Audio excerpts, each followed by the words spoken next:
We were the perfect match. We were soulmates.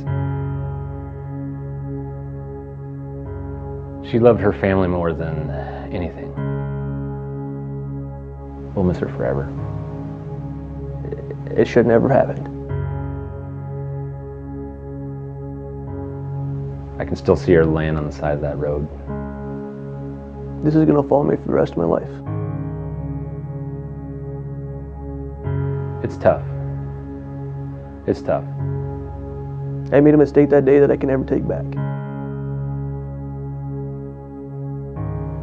It's lonely. Very lonely.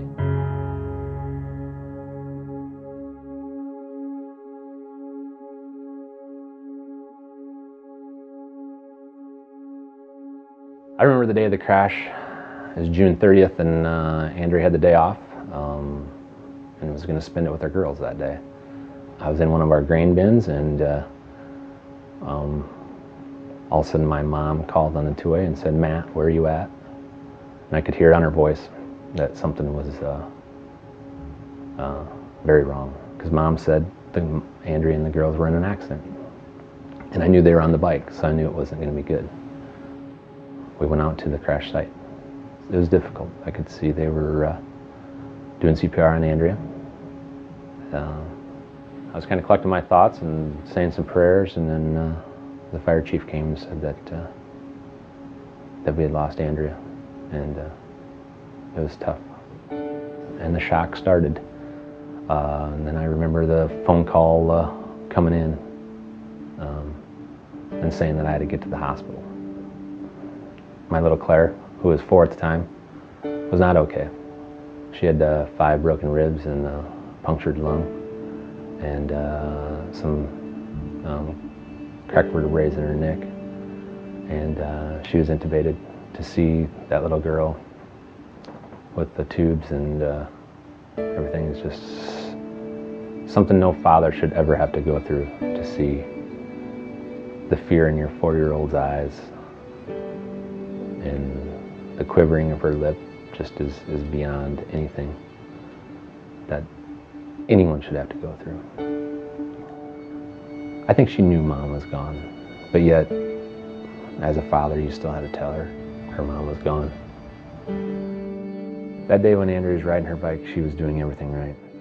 But Chris that day was doing something unsafe.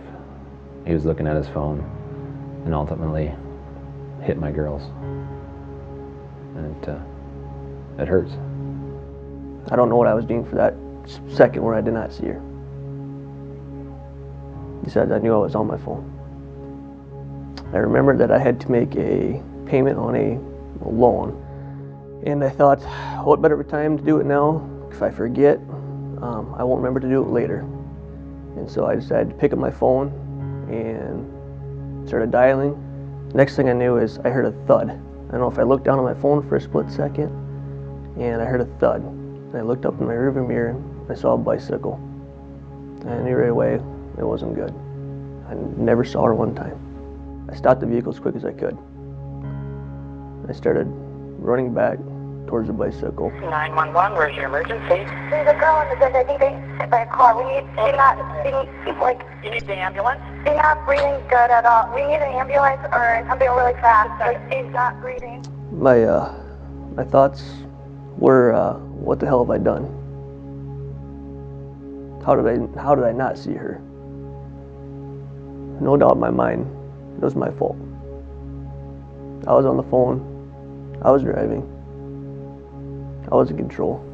It was my fault. Mr. Weber, you have the right to remain silent. Anything you say can and will be used against you in court. You have the right to talk to a lawyer and have a lawyer present now or any time during questioning. Were you a driver involved in this collision? Yes, I was. The military has taught me one thing, is honesty, integrity. That's who I am. It was my fault. So it's fair to say you were looking at your cell phone? Yes, it would be fair to say it could be.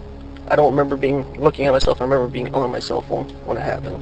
Did you have time to apply your brakes? No, I did not have time. I didn't even see the gal. I don't like to fail. That day I felt like I failed. I failed number one because I was on my phone. I was distracted that day.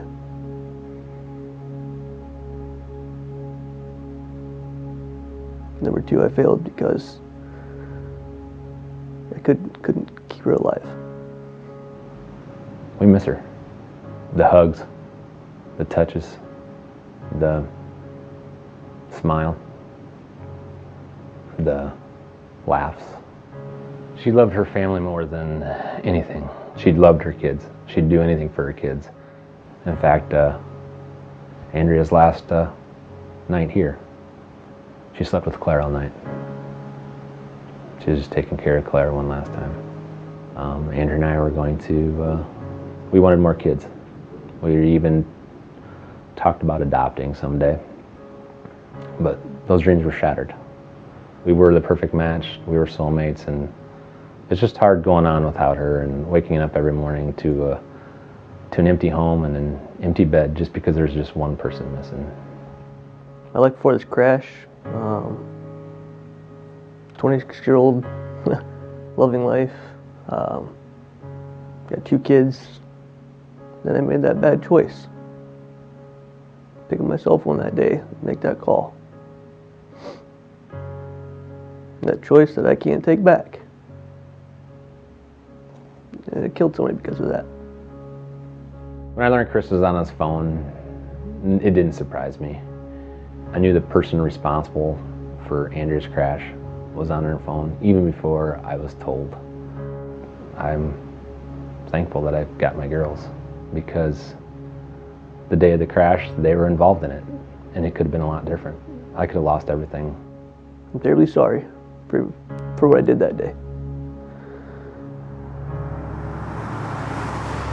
My actions can't be changed, and I feel terrible that I made that bad choice.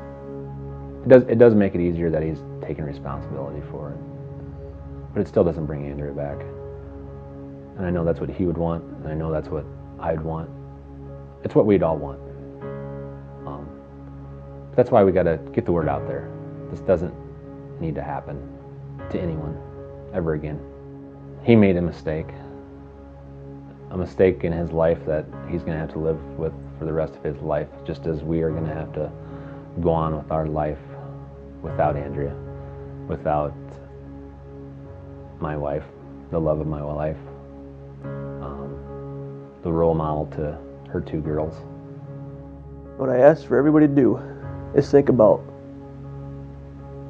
when you pick up your cell phone in your vehicle, is that cell phone worth more than somebody's life next to you? Everybody's got to change their habits. Phones are a habit.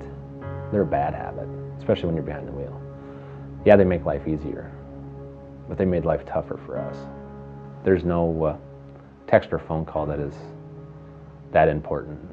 I still think it's a big dream, but every morning we wake up, she's still not here. So, put the phone away. We're pretty good butterfly watchers now. Anytime we're seeing a butterfly, whether it be me or Claire, butterflies remind me of Mom, and that Mommy is sending these butterflies from heaven for us to see. And we stop and take a moment and just watch the butterflies. We miss her forever. We'll miss her forever.